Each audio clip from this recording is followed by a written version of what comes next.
developing where Georgia State University students have been demanding these security upgrades after gunshots shattered dorm room windows. The university president sent a letter to parents saying that students heard the shots appear to have come from a nearby highway.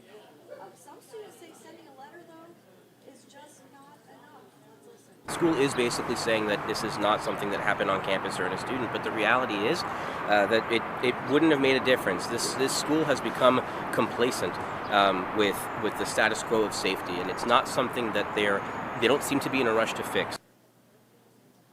Yeah, so obviously students not satisfied with the letter. We asked students what safety changes they wanted to see, and again, they want numerous changes, including addressing what happened to the shattered dorm room windows as well.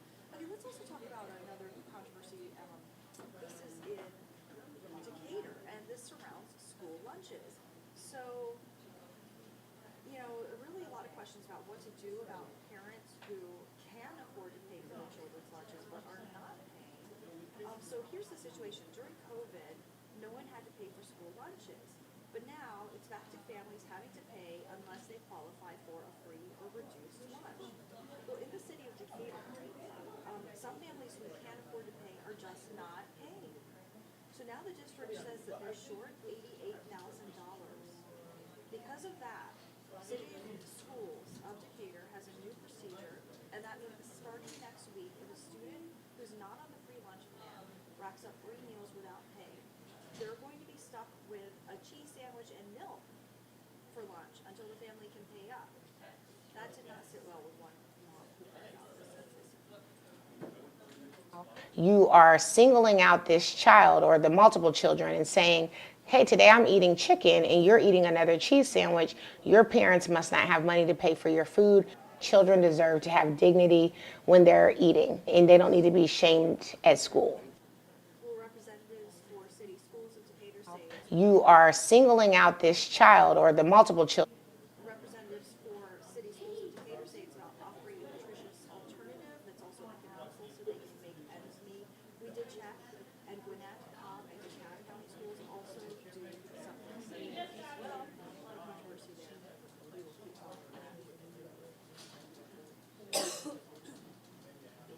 All right, so now speaking of controversy, let's talk about the latest surrounding Fulton County DA Bonnie Willis. As you know, there have been some calls for her to be disqualified from the prosecution of the former President Donald Trump, and there was actually a motion for her to be disqualified from one of the defendants, and that motion for the charges to be dropped. And this all stems from allegations of an improper relationship between herself and the special prosecutor who she had appointed to the case. So now the latest is that some state senators are questioning Ms. Willis.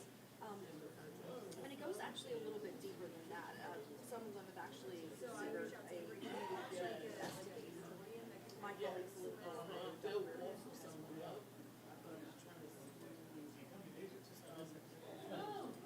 So there's a lot of people that are interested in this. State Senator Greg Dolezal wants clarity on recent allegations claiming an improper relationship between District Attorney Willis and Special Prosecutor Wade during the course of Fulton County's historic election indictment. And there's a lot of questions out there with not as many answers. This week, he proposed a special investigations committee made up of 6 Republicans and 3 Democrat state senators with the goal of answering 2 big questions. The first question we want to answer is, have Georgia funds or Fulton County funds been misappropriated or misused? And then secondly, if there is a conflict of interest here, what, if any, state laws may need to change to address that? The committee could become a reality as soon as the end of the week. Recent bank statements showed that Willis and Wade indeed traveled together several times after Wade was hired, and recent court filing claims that Wade, in some cases, billed the DA for 24-hour workdays. Dolezal says of the $30 million the state provides to local district attorneys' offices, Fulton County gets around 10% of that. If you were the benefactor of expenses that were coming from someone who was paid, in some cases I'm told, for 24-hour days of billing, and you were the recipient of vacations around the world, you would have a personal interest, perhaps, in ensuring that the prosecution continued. The district attorney's office had no comment on the committee. Doug Reardon, Atlanta News First. All right, obviously we're going to keep following that story.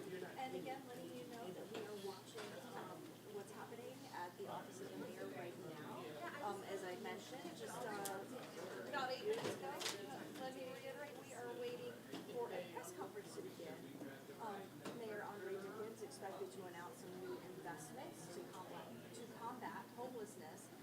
city of Atlanta. So really some significant investments are expected to be announced at this point. I like how you style your hair like that. The short is cute. Expected to start any I like now. it. We'll hear from Mayor Andre Dickens, Council members Jason Winston, Yeah, I think it looks cute. Darren Schuchan, and several others. President Vessel named the executive director for partnership combating homelessness. While we're waiting for that to begin, let us talk about this weather. We have meteorologist Courtney Jackie Buzz, and yeah, I mean, it's not so pretty out there, but it's warm. Right, absolutely. All right, yeah, we are going to talk about the forecast. I just wanted to make sure that I wasn't going to interrupt anything before we got into the groove here.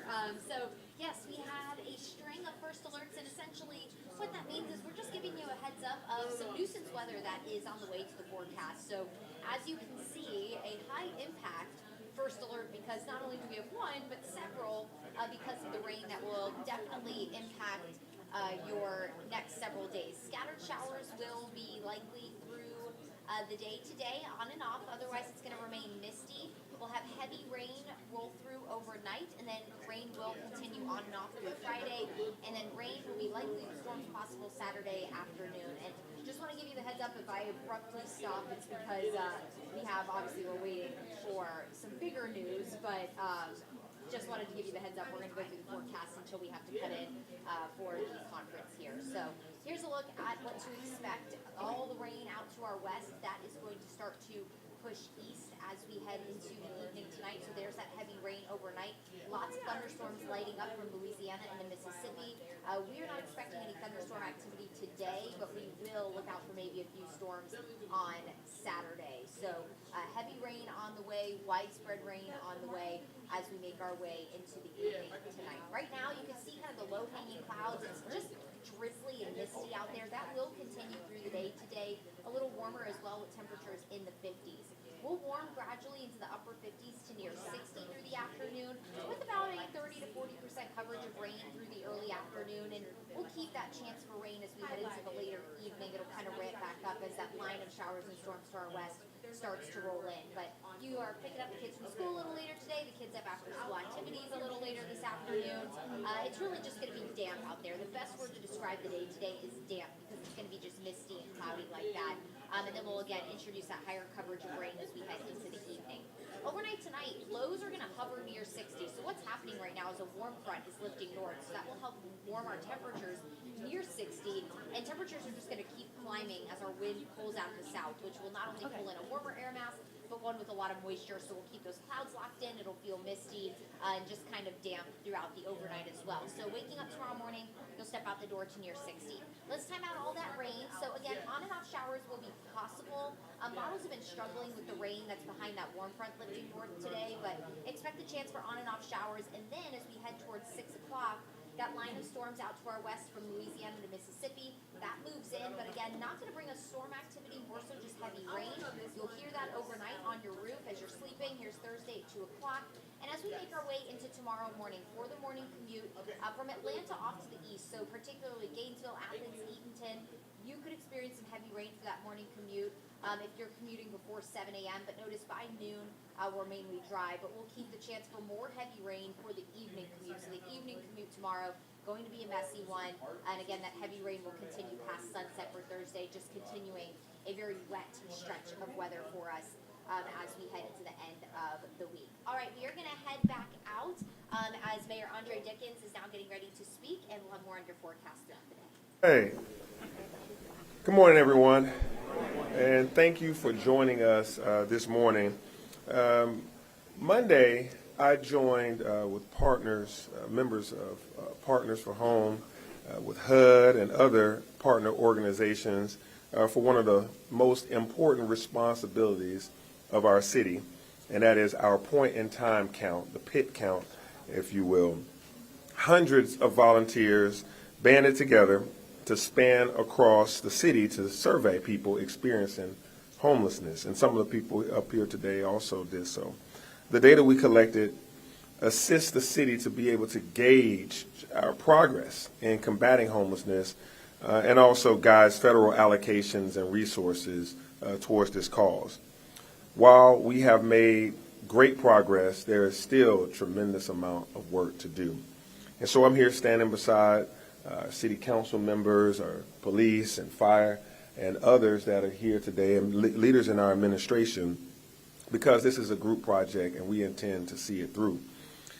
During that experience on Monday night, this wasn't my first time doing the pit count, as Catherine can attest to. I went a lot as a city council member throughout the night to do this in years past. And so I wanted to go back out and experience it as mayor.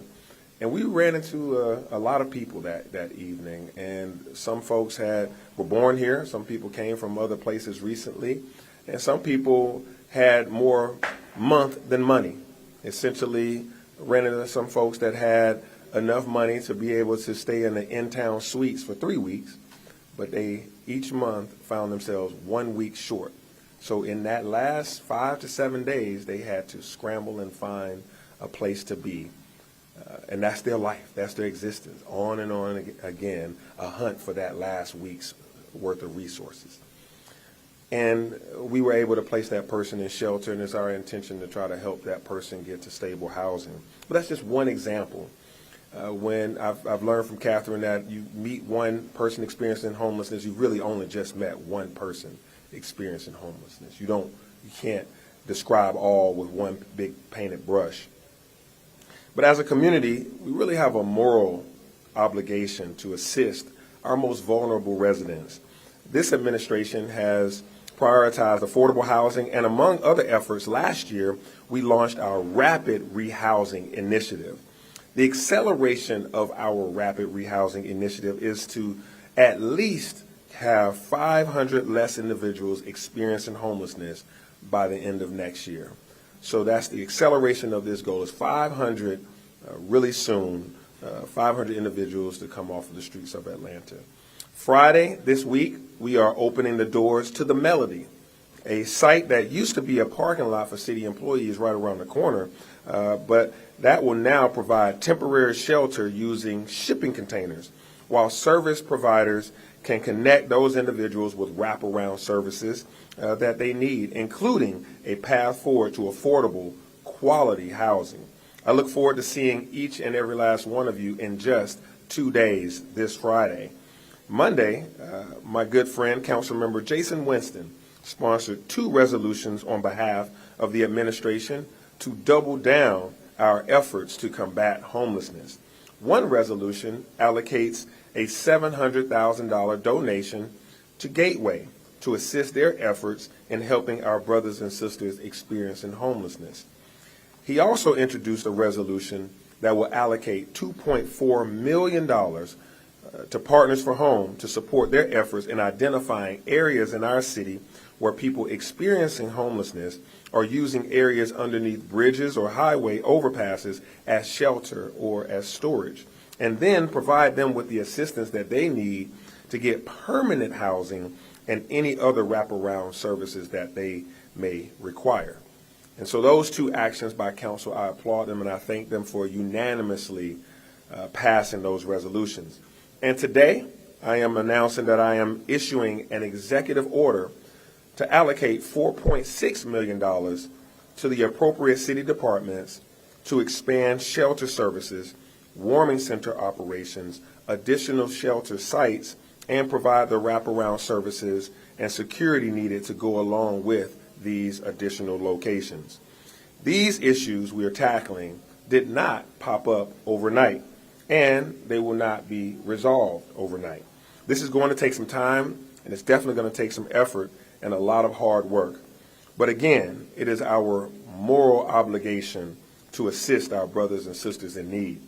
Every single one of us is just really one bad day, one disaster, one serious illness, or tragedy away from experiencing homelessness ourselves. And so I want us to move forward with that in mind, that this moral obligation is how we're going to do this group project to help those people experiencing homelessness. And it is now my honor to introduce Councilmember Jason Winston to come give you more details. Jason.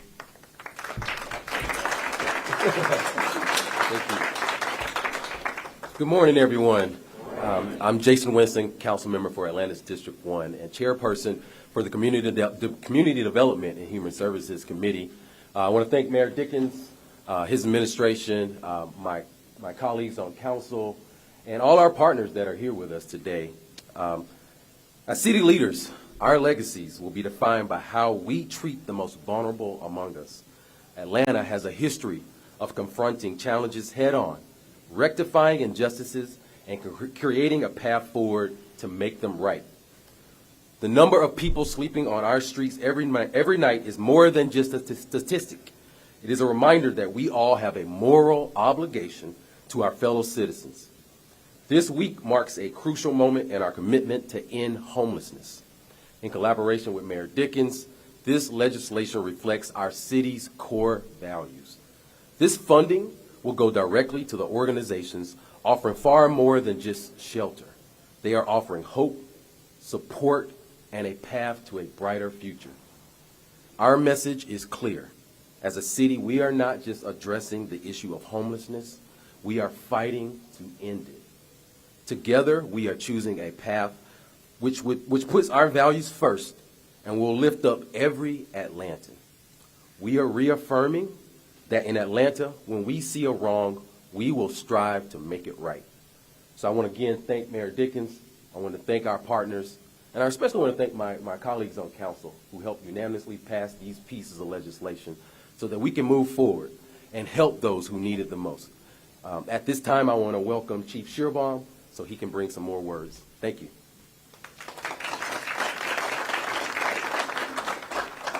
Thank you, Council Member. Good morning, everyone. Mayor. You know, oftentimes you are able to see the courage of the Atlanta Police Department, see it on the news, on media releases that we put out, but we don't always see the compassion of the Atlanta Police Department. And we want to strive as we protect the city to be a compassionate and a courageous police department. And for a number of years, we have had our HOPE team, our homeless outreach prevention engagement team that has been at work, making sure that we are not criminalizing homelessness, but we're working to attack the root causes of homelessness. We work along with the partners through a wide range of faith-based community outreach to go out each and every week to connect individuals to resources. And it's important that when we go under the name of the HOPE team, Mayor, there's just not an idea of hope. But now with the expansion of these opportunities and the expansion of more housing opportunities, these officers are now equipped every time they encounter an individual that is experiencing homelessness. They have more ready available opportunities to get that individual off the street. We are striving under our mayor's leadership for one safe city. And that is one safe city regardless of your zip code or your bank account or your circumstances in life. And this police department will always be a strong partner, Mayor, making sure we realize that. And I want to acknowledge the men and women of the police department that are here and the HOPE team that are out each and every day ensuring citizens of this city, regardless of who they are, have the protection of the law and have the compassion of the law. So thank you, Mayor, for equipping us to realize that right here in our city. Thank you.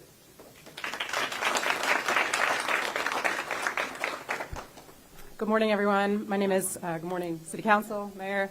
My name is Catherine Vassell. I'm the CEO at Partners for Home. Partners for Home has the pleasure of serving as the lead agency, coordinating body to create the strategy to reduce and end homelessness in our community. Today is an incredibly exciting day for us, and this is a very exciting moment in time in our efforts to reduce and end homelessness in our city, as we are on the heels of the ribbon cutting for our first rapid housing initiative on Friday. It is exciting because Atlanta is taking strategic steps to end homelessness through permanent solutions in safe, high-quality, and dignified housing, which will end a person's homelessness rather to continue to manage it. I'm grateful to all the city partners that we've been working so closely with to make this happen. The mayor's senior advisor, Josh Humphreys, and his team, including Shatiqua Ellison, have been pivotal in moving this work forward. The mayor's office and our partner, Deputy Chief Operating Officer LaShonda Burks, for really helping us to advance these initiatives strategically together through public and private partnerships. I'm also grateful to our new service provider, Hope Atlanta, who's with us today, as well as our property management team, TI Asset Management, who have courageously stood up to do this work and manage this first site with us in partnership. And to our new development partner, Atlantica Properties and Principal Darian Dunn, who has been sprinting on this project before the ink was even dry on the contract, and he is still running. Mostly, I am grateful to the City Council and to this mayor. who has made it clear, not only his commitment, his unwavering commitment to affordable housing, but now his unwavering commitment to homelessness as one of his top priorities. The mayor has spoken even as recently as today and yesterday in no uncertain terms that homelessness is his priority, and he is putting resources and people power to back that up. We cannot be more grateful for having this kind of decisive and committed leadership.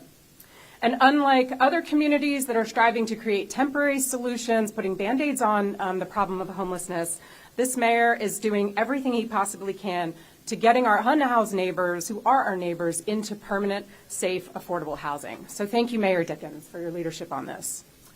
The research and evidence is overwhelmingly and abundantly clear that housing is the solution to ending homelessness, and not housing alone, but housing with the right complement of wraparound supportive services to help individuals as they transition out of homelessness into safe, affordable housing. To that end, I want to be abundantly clear that when we talk about placing somebody into housing, they are connected with dedicated housing case management to assist that person in achieving client-driven goals, and that housing is not conditioned on income, employment, treatment, compliance, or sobriety. So we are acting in true form to the Housing First model of care. Our first rapid housing site opening on Friday will be no different. In fact, it will have more robust services, providing 4 full-time staff for the 40 tenants. There will be 2 fully licensed clinicians with master's degrees and clinical licensure in social work or professional counseling. In addition, there will be 2 certified peer specialists who have lived experience in homelessness, who are in recovery from mental health or addictive disease, and know what it's like to walk in the footsteps of the individuals that are be moving into these units, to help them with life skills and assuring that they are successful in their housing. Additionally, there will be a housing unit dedicated to an on-site resident manager, again, somebody who has lived experience with homelessness and can walk hand in hand with the new tenants that will be moving into the property. As a part of our commitment to providing dignified, safe, and affordable housing, every unit is a complete studio. Each unit has its own ensuite bathroom and a kitchenette, which will be a true place for individuals to call home. And we are just getting started. In addition to the 610 units we already have in the pipeline in traditional multifamily housing developments for people exiting homelessness, this rapid housing initiative will give us 500 additional units. Together, we are delivering permanent solutions rapidly through innovative partnership using publicly owned land and alternative housing products to keep costs at a minimum. In the last 12 months alone, we have permanently housed just under 2,000 households experiencing homelessness, and yet new people are coming into our system every single day. Together with our service providers, along with a mayor and an administration that has said we are committed to this, we will continue to scale housing solutions for our unhoused neighbors. Thank you so much.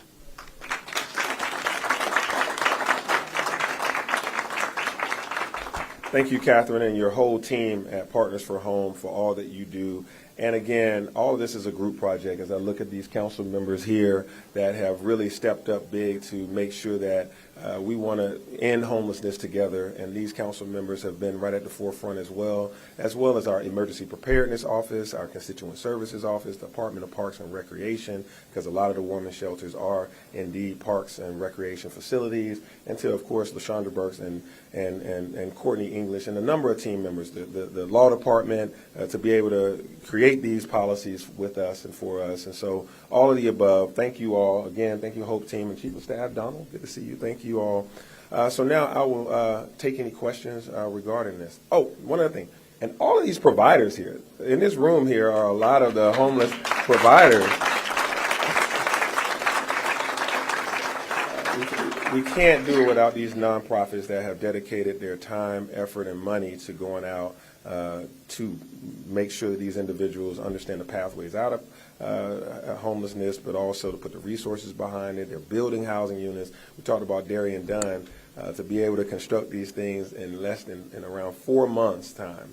The ink wasn't even dry. He started working on it, and so thank you. And he's got on fancy shoes now, but in a few minutes he's gonna put back on his boots. We're gonna go back out there because he's got 48 hours.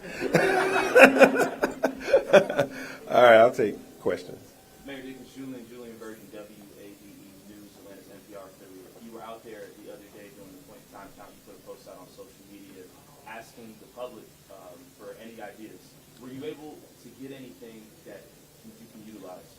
Yeah, I mean, this is another part of the group project. It's the public at large. Everyone has an opinion about people experiencing homelessness. It's now for us to try to utilize the vast majority of those solutions to try to do so. Once upon a time, using shipping containers was a solution, and now it was a hypothesis. It was a potential solution, and now in 2 days, we're going to make sure that it is a real solution here. Well, so that's when I went out and asked the public about other ideas, and so some of the ideas, and I'm just going through them. I don't have enough time to go through all my instant messages, Instagram messages, and et cetera. But some of the ideas I did see were scattered sites throughout the metro, because people that were responding weren't necessarily Atlanta residents. Some of them lived in other counties and jurisdictions, and they were like, we need some things in our town because we have people at the exits in my community that are asking for money, and they need a place to stay, and I don't know what to do with them because I don't have a resource in my city or in my county.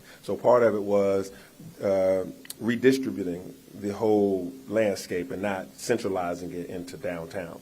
And Yes. to be very clear, how are we getting the word out to those that are in need? Because, if you're out on the streets, you don't have that, the access to the internet and X, Y, and Z. How are we letting those that are in need know about the resources that are available? Yeah, Catherine, you want to take that on? Great question. We have dedicated street outreach teams that are out on the ground every single day, engaging people who are unsheltered. We have a network of teams that are assigned to different geographic regions across the city. We have some of our street outreach partners here with us today in Gateway and Hope Atlanta, among others.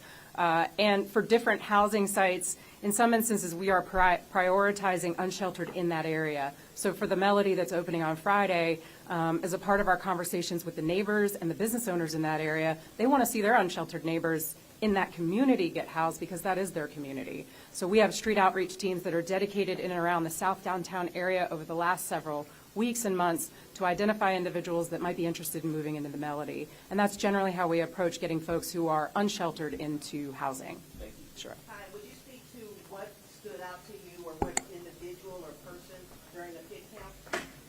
Yeah, so I'll tell you one thing that stood out with me, that there were individuals there that had this was short term, this was recent for them. As I said, they had experienced something that I say they just had more month than money right now. They couldn't keep up with the bills they had, but they were sane, they were competent, and they were just looking for a way. And so that's where the other part is that we haven't talked about today is our eviction relief efforts with the Housing Help Center. We really want to prevent people from even entering into this space of sleeping on on the city streets or under a bridge. And so the people that we have helped to prevent them from going into homelessness is one whole important solid pool of money and resources that we've stood up. But when I met individuals, there was an individual, he had come from Boston and he was hanging out here and he was trying to get down to Tampa. And so he was migrating. He was making his way through, and he was in front of the Central Library. He had a cell phone and everything, and he was trying to say, I'll be out of your way in a little while, is what he was saying. I'm not going to be in Atlanta long. It's too cold. I was like, you came from Boston. But it was a real conversation, and he was like, I'm good. But then there were individuals that really it challenged how I see the world again, over and over again. When I experience someone that you cannot have a coherent conversation with at all, I mean, like just trying to say, hey, we want to talk to you about this or that, and they are talking in a whole nother space. It was difficult. And I tried to hang in there as long as I could to be able to capture a moment of sanity to try to get them to where we could complete the document and get them what they need. And I ran out of the skill set. And that stuck with me, like, wow, what else? We got a housing unit that we're talking about. I don't even have a skill set to get you from the condition that you're in mentally into that space. And so these providers, these people that do that kind of work, you can't just one time some dude standing over you saying, I got help for you. That don't always work. They nurture that. That's a conversation that takes 3, 4, 5, 6, 10 attempts. And so that was very clear to me as one example. Mayor, the money that you're talking about is creating all the resources. I've talked to a lot of these people who are unhoused. Can you speak about the challenge of people who don't want to live in a house, who can't reintroduce themselves? Yeah, I'll speak on it shortly, and then I want Catherine to talk a little bit about that. we really experienced something during the pandemic, because I was doing a point-in-time count prior to the pandemic, and then now. The desire to not live in congregant care and all the shelters, there are individuals who are like, I need my own space.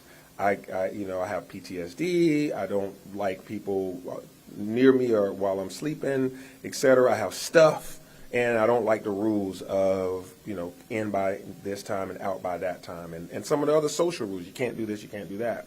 But yet and still, they're still in need. They're in a critical need, but yet they're refusing what we have to offer at this moment in time. That's also a complexity of human dynamics that I experience, and that takes the nurturing that these providers and others are very instrumental in delivering. But that's why we're not just doing these Band-Aids where you just set someone in a temporary environment, because they refuse that after a while. They want a hotel where they can close their doors, or they want an apartment where they can really have their own key. They want to be able to get on to some successful opportunities to self-sustain their living. And so, it's a complex problem. It's not as easy as paving a road where I figure out the dimensions, I get the dollars, I hire the contractor, and it gets done, or filling a pothole. This is human interaction, and trying to solve for that requires special skills that are beyond what I currently have, but we're placing dollars in the hands of people that have that skill. Catherine, do you want to speak to that? You covered it well, Mayor, but I will just add that it is a complex answer in that, like the Mayor said earlier, every individual experiencing homelessness is unique and has unique desires and needs and preferences for their life. But the reality is some people who have come through homelessness have been in what we call old school, more traditional shelter or transitional housing environments that are very rule intensive, have lots of high barriers to entry, high barriers to staying in the program, and in some cases really require and ask things of homeless people that you or I wouldn't really want to have to adhere to either. So every person experiencing homelessness, just like you and I, have the right to self-determination. And so many people are unsheltered in particular, not so much folks that are in emergency shelter or transitional housing already, but folks that are choosing to say, yeah, I'm going to sleep outside instead. They've been through some of those programs before and had bad experiences. The system has broken trust with that individual. But what we have found that has far and away overwhelmingly true with a very, very small minority, and to some extent some of the individuals the Mayor spoke to who are severely and persistently mentally ill, that is, if we can build trust with an individual over time and build that trust towards permanent housing, then generally, usually that person says, yes, I'm interested in an apartment, a home that I can call my own, with my own keys, and a lease that's in my name, and some supportive services to help me sustain that housing. And so we find that to be an incredibly effective model. Word spreads too. When we start housing people, either putting people in hotels or in permanent housing, more people start coming to that site. They say, hey, I'm interested in that. I'm interested in that option. We also see instances where we might house somebody who lives nearby another unhoused individual who was mistrusting of us at first. And they say, oh, I see you did that with this person and you're for real. So now I am interested in working with you. But on average, it could take 6 to 10 to 15 engagements with somebody over a period of 6 to 15 weeks. While we are consistently showing up to that person, showing that we are legitimate and real, and being consistent for them to engage and say, yeah, let's have a conversation about that. And that's what we're committed to. We got the signings here. Oh, yeah, we still got work to do, so this will be the last question. Yes, who's got it? Yeah. With South Downtown being so close to Woodruff Park, has there been canvassing in that area particularly to get those people involved in moving over to this site? And how long will it take to get those folks shuttled over there and to be familiar with what's going on there? Yes, the answer to that is yes. That's the area I actually was in. That was my territory for the pit count. Catherine, you want to talk about Woodruff Park? Yeah, as I've said before, we have had outreach teams canvassing the downtown area, south downtown as well. We are prioritizing individuals. 32 of the 40 units are being prioritized for people that need ADA accessibility, which is exciting. So that is one level of prioritization above and beyond just being unsheltered in the downtown area. So people that have mobility issues, that are in wheelchairs, walkers, et cetera, those are folks that are also being prioritized. So we're working with other partners for the first site too, like Grady, who have a high number of people who are experiencing homelessness who also have accessibility and medical issues that would be good fits for this site. I'm sorry, I didn't say that. We're working on subsequent sites right now. We're looking for a second site to come online by the third quarter of 24. Everybody else, please come down this room and gather around and do the photo.